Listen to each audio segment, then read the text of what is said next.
الحمد لله كفى وسلام على عباده الذين اصطفى أما بعد فأعوذ بالله من الشيطان الرجيم بسم الله الرحمن الرحيم إن عدة الشهور عند الله 12 شهرا في كتاب الله يوم خلق السماوات والأرض منها 4 حرم ذلك الدين القيم فلا تظلموا فيهن أنفسكم صدق الله المولانا العظيم۔ غافل تجھے گھڑیال یہ دیتا ہے منادی، غافل تجھے گھڑیال یہ دیتا ہے منادی، گردون گھڑی عمر کی ایک اور گھٹا دی۔ میرے محترم بزرگوں، دوستوں اور عزیز ساتھیوں اور دینی اور ایمانی بھائیوں، محرم الحرام شروع ہو چکا ہے اور محرم الحرام اسلامی سال کا پہلا مہینہ ہے۔ آپ حضرات کے سامنے جو آیت کریمہ تلاوت کی گئی اس کے اندر اللہ رب العزت نے ارشاد فرمایا، بلا شبہ مہینوں کی تعداد اللہ کے یہاں کتاب اللہ میں 12 ہے، اور اس دن سے جس دن سے اس نے آسمان اور زمین کو پیدا کیا، اور ان میں سے 4 مہینے حرمت والے ہیں، یہی دین قیم ہے،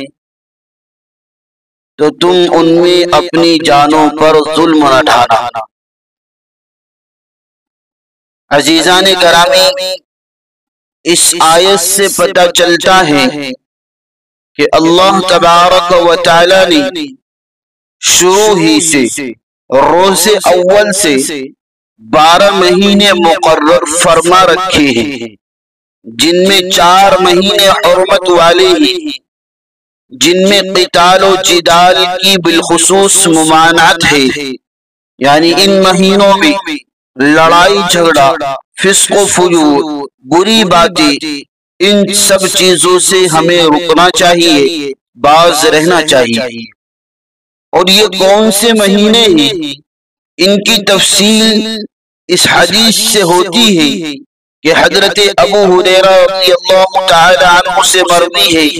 کہ نبی اکرم صلی اللہ علیہ وسلم نے ارشاد فرمایا، زمانہ اپنی اسی حالت پر واپس لوٹ آیا ہے کہ جس پر وہ اس وقت تھا جب اللہ تعالیٰ نے آسمان و زمین کی تخلیق فرمائی تھی، زمین اور آسمان کو بنایا تھا، اور سال کے 12 مہینے ہیں، جن میں 4 مہینے حرمت والے ہیں، عظمت والے ہیں، احترام والے ہیں، حرمت والے ہیں۔ 3 تو لگاتار ہے، ذوالقعدہ، ذوالحجہ اور محرم، اور چوتھا رجب ہے۔ میرے محترم بزرگوں، دوستوں اور عزیز ساتھیوں، ہمیں یہ یاد رکھنا چاہیے مسلمانوں کا اپنا قمری اسلامی نظام تاریخ موجود ہے، جو نبی اکرم صلی اللہ علیہ وسلم کی ہجرت سے مربوط ہے، جس کا آغاز محرم الحرام سے ہوتا ہے۔ یہی اسلامی کیلنڈر ہے،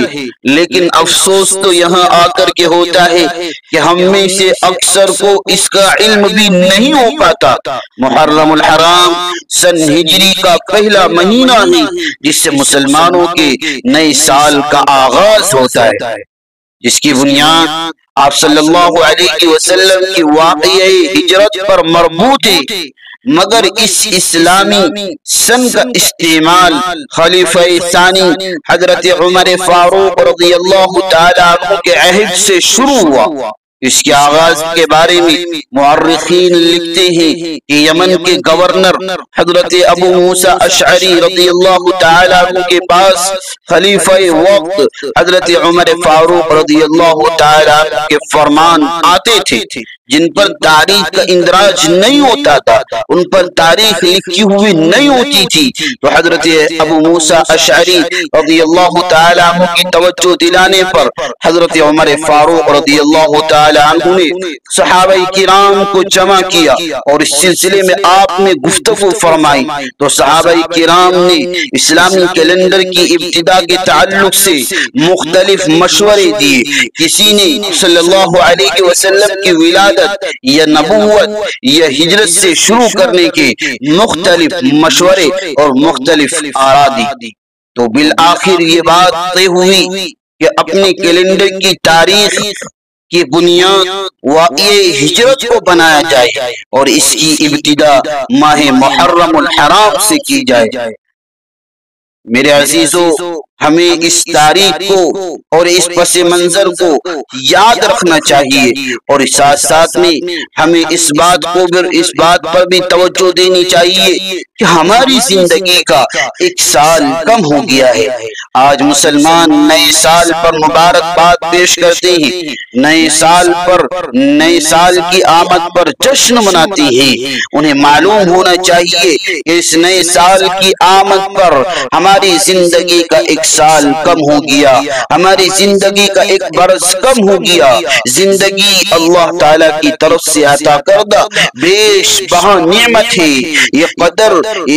بہت بڑی نعمت ہے، اور نعمت کے جانے پر، نعمت کے ختم ہو جانے پر جشن نہیں منایا جاتا، خوشیاں نہیں منائی جاتی، مبارکباد نہیں دی جاتی، بلکہ افسوس کیا جاتا ہے۔ حسن بصری رحمت اللہ علیہ فرماتے ہیں کہ اے ابن آدم، تو ایام ہی کا مجموعہ ہے، جب ایک دن گزر گیا تو یوں سمجھ کہ تیرا ایک حصہ بھی گزر گیا۔ یہ جو زندگی ہم کو عطا ہوئی ہے وہ آخرت کی تیاری کے خاطر ہوئی ہے۔ نیا سال ہم کو یہی پیغام دیتا ہے کہ ہم اپنے نفس کا محاسبہ کریں، اپنے گریبان کو ٹٹولے کہ ہم نے گزشتہ جو پچھلا سال گزرا ہے اس میں ہم نے کتنی نیکیاں کی، کتنا اللہ تبارک و تعالیٰ کو راضی کیا، کتنا اللہ تبارک و تعالیٰ کو ناراض کیا، کتنے ہم نے اس کے احکام کی تابعداری کی اور کتنا ہم نے اس کے احکام کی خلاف ورزی کی۔ میرے عزیزو، اللہ کے رسول صلی اللہ علیہ وسلم نے فرمایا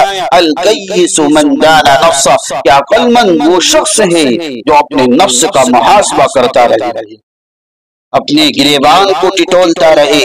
اور اپنا جائزہ لیتا رہے۔ میرے عزیزو، محرم الحرام سے ہمارے اندر ایک نیا جذبہ پیدا ہونا چاہیے کہ ہم اللہ تبارک و تعالیٰ کی عبادات کے اندر کثرت کریں گے۔ پچھلے سال ہم نماز نہیں پڑھتے تھے، اس سال ہم نمازیں شروع کر دیں گے۔ پچھلے سال ہم اپنی زندگی میں اللہ کی نافرمانیاں کرتے تھے، اس سال ہم اللہ تبارک و تعالیٰ کی تابعداری کریں گے۔ اس طریقے پر ہمیں اپنے نئے سال کا آغاز کرنا چاہیے۔ اللہ تبارک و تعالی ہم سب کو غیروں کی مشابہت سے بچائے، بدعات و خرافات اور لغو چیزوں سے ہم سب کو دور رکھے، اور حضور اکرم صلی اللہ علیہ وسلم کی سنت کی اتباع کی توفیق مرحمت فرمائے۔ آمین۔ وما علینا الا البلاغ۔